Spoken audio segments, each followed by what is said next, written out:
Hey y'all, Alicia here.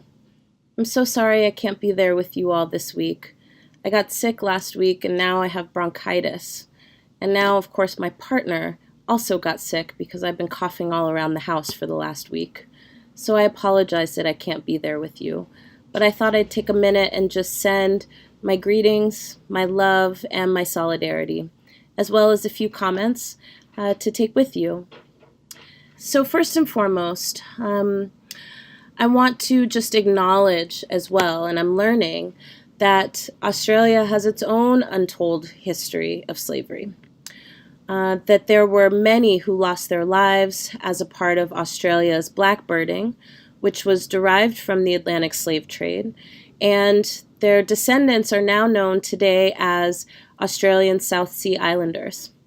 I want to send my love and solidarity to you all as someone whose ancestors have also been a part of the Atlantic slave trade, and to tell you that we see you, that we love you, and that we remember. And I know that Patrice and Rodney and Don are learning a lot about the history that you all bring to the present, and I look forward to sharing those lessons with them when they return, and also sharing those lessons with the folks here that I know. I want to say, too, that we're honored to receive the Sydney Peace Prize. For us, it is more than just a recognition per se, but indeed it is an opportunity for us to build common cause amongst Black people from across the diaspora. Black people who are Aboriginal and Indigenous from Australia, Black people here in the United States, and Black people all over the world who share a history of domination and oppression, but who also share a legacy of resilience and persistence and opposition to our oppression, who also share a sense that self-determination is not only necessary, but it is ours. It is our birthright. I want to also just recognize that this Peace Prize is not just for Patrice and Opal and myself. We are grateful and honored to be co-creators of this network.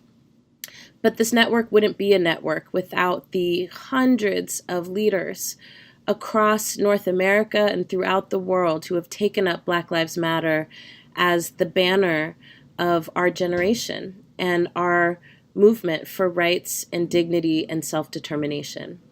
And so it's important to us to accept this prize, not for the prestige of the prize, but for the prestige of the opportunity to build common cause and relationship with you.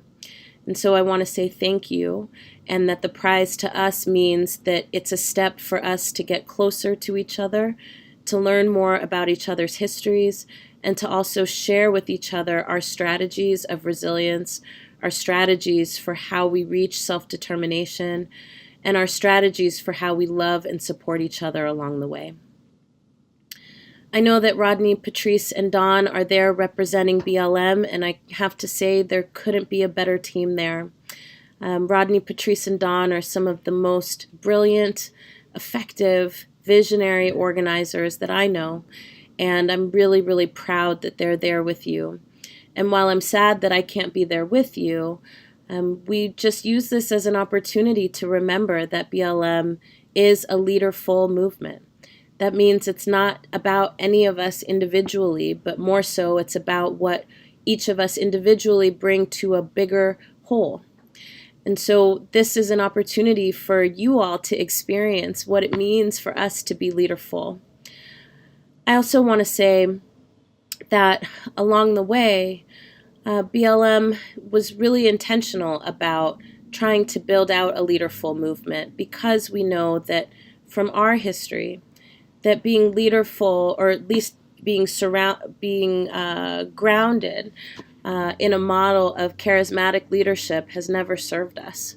What it's meant was that when charismatic leaders were assassinated, or when they were otherwise deposed, either by the government or other forces, it meant that the movement essentially died with them. For us, it's important to be leaderful because no matter whether it's Rodney or Dawn or myself or Patrice or Opal or any of the hundreds of other leaders in this network and in this movement, we know the movement will carry on. And that's why being leaderful is important to us. I'm also really excited for you all to build with Dawn and Rodney in particular, because it's important for us that you know what our network is up to, that you know the different experiences that chapters have. No chapter is the same, no chapter is alike. And also so that you see the potential of what is possible for BLM.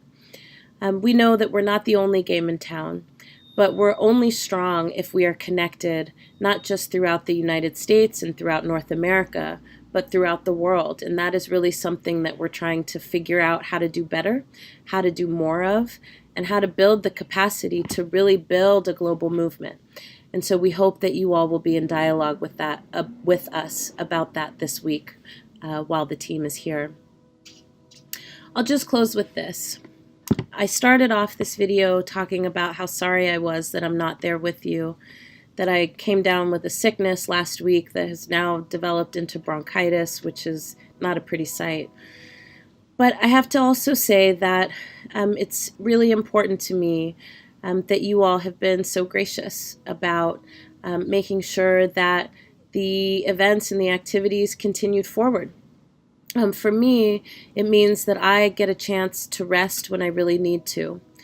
I could have and probably would have many years ago made the choice to get on a 12-hour flight sick and then be sick during the course of my trip there and probably get a lot of other people sick just for the sake of saying that I could have been there. But what I know from many years of doing this work now is that when our bodies tell us to stop, we have to listen. We have to listen if we want to be around for the long haul. And we have to support each other in those choices because the world doesn't actually support us taking care of ourselves when we need to.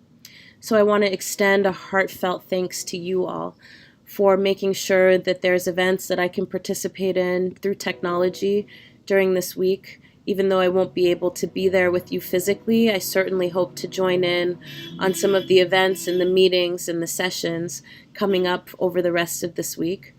But it also means a lot to me that you all cared enough to make sure that I could stay home and care for myself when I'm not well. And that also means that I now get to care for my partner, who I've also unfortunately gotten sick by staying home. So again, thank you for the opportunity. Thank you for the Peace Prize, but more so, thank you for the opportunity to build and be in relationship with the Aboriginal and Indigenous communities in Australia. I know that this will be a trip that no one will soon forget, and I really look forward to meeting you all virtually and to continuing to build our relationship over the next several decades. We've got a lot of work to do. Let's get free.